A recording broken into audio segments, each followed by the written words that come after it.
साथ में किया है इस यज्ञ में। और गाइस यहाँ पे 7 वचन अभी सुनाने वाले हैं वर वधु को। आप मुझे हमेशा साथ रखेंगे, अकेला नहीं करेंगे। बोलो स्वीकार है? हाँ, दूसरा वचन है जो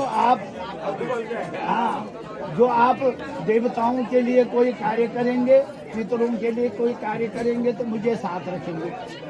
दूसरा वचन भी स्वीकार है।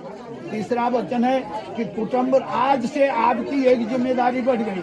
वो कह रही है मैं कुछ नहीं करूंगी, गिरफ्त का काम तुम्हें करना पड़ेगा। झाड़ को जमान तैयार सुबह रहते। मतलब वो कह रही है कि गृहस्थ में जितनी भी मेहनत करनी पड़ेगी आपको करनी पड़ेगी, मैं नहीं करूंगी। मैं ठाट से खा रहा वो स्वीकार है। बोलो स्वीकार है।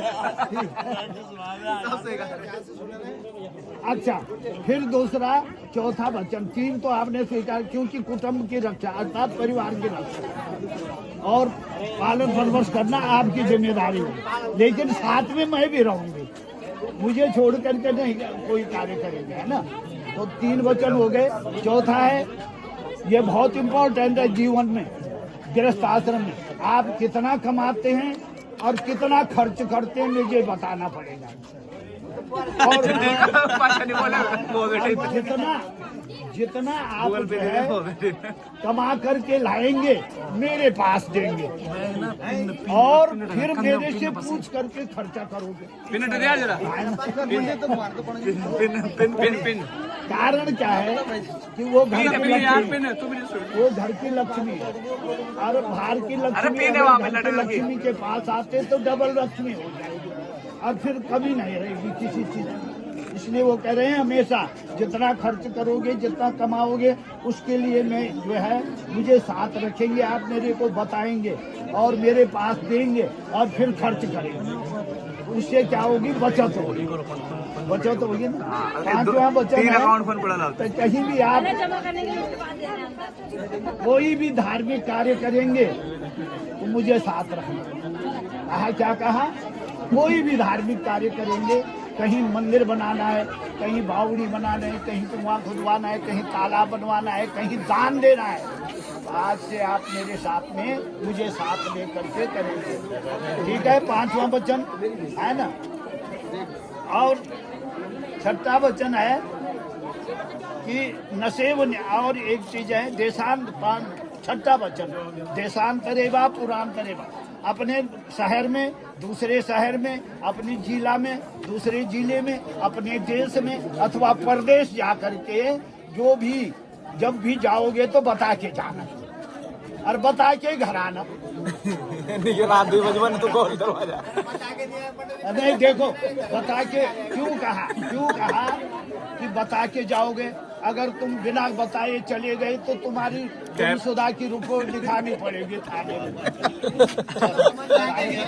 इसलिए बता के जाओ और बता के आओगे। स्त्री घर में रहती हैं, पति परदेश रहता है, विदेश रहता है, तो अगर बता के आओगे तो घर की व्यवस्था ठीक रहेगी। वो घर में अच्छे ढंग से जो है ब्यूटी पार्लर तैयार है। जब तक आप घर पहुंचते हैं तो डेली में जो है वो आरती का थाल लेकर के तुम्हारी आरती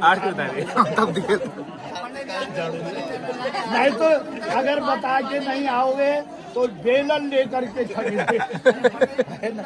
इसलिए 6ठा वचन भी आपको स्वीकार है। अब एक सबसे इस गृहस्थ आश्रम का सबसे इम्पोर्टेंट वचन है 7वां।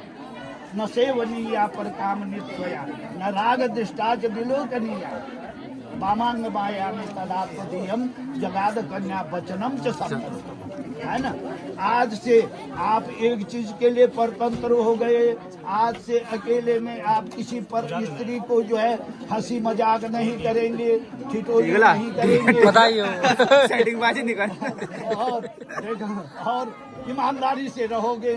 कहीं जलेबी नहीं खिलाना किसी और को रसगुल्ले खिला देना, जलेबी नहीं खिला। और आज से आप कभी भी मेरी सखियों के सामने मेरी कभी इंसल्ट नहीं करना, मेरी मजाक नहीं करना, है ना। और क्या है और क्या है, जैसे आप अपने माता पिता का सम्मान करते हैं वैसे ही आप मेरे माता पिता का भी सम्मान करेंगे, मेरे परिवार वालों का भी सम्मान करेंगे, है ना। तो आपने सातों वचन स्वीकार कर दिए ना, लेकिन वर नारायण ने कहा तुम्हारे 7 वचन तो मुझे स्वीकार है, लेकिन एक वचन मेरा भी तुम्हें स्वीकार करना पड़ेगा। 100 सुनार की एक लोहार, है ना। तो एक वचन वर नारायण का है, आज से जो है मदीय चित्तानुगतम चित्तम सदा ममाच्या परिपालनम च। मेरे विचारों के अनुसार आपके विचार होने चाहिए, मेरे चित्त के अनुसार आपका चित्त होना चाहिए, मेरी वाणी का पालन करना चाहिए। गृहस्थ आश्रम में सामंजस्य बनाना पड़ता है। बाबू और अरविंद जी ने कहा कि हथियार चलते तो लड़ाई गरम है ना, इसलिए एक का दूसरे का कहना मानेंगे, मतलब कहने का एक दूसरे का कहना मानेंगे। और बुद्धानंद जी कहते मेरे घर में बड़े हैं, उनका आदर, मेरे बराबर के लोगों से आप मित्रता का व्यवहार करेंगे और अपने से छोटों के साथ में स्नेह का व्यवहार करेंगे। और हमेशा एक उन्होंने भी कहा, हमेशा आप भी स्वतंत्र नहीं रहेंगे, है ना, हमेशा मेरे प्रति वफादार रहेंगे, है ना। वन नारायण ने भी कहा और दुल्हन ने भी कहा नारायण के लिए कि आप हमेशा इस गृहस्थ आश्रम में एक दूसरे के वफादार बन के रहेंगे। दोसा देखो, और बाईं तरफ क्यों बिठाते हैं ये भी मैं आपको बता देता हूँ।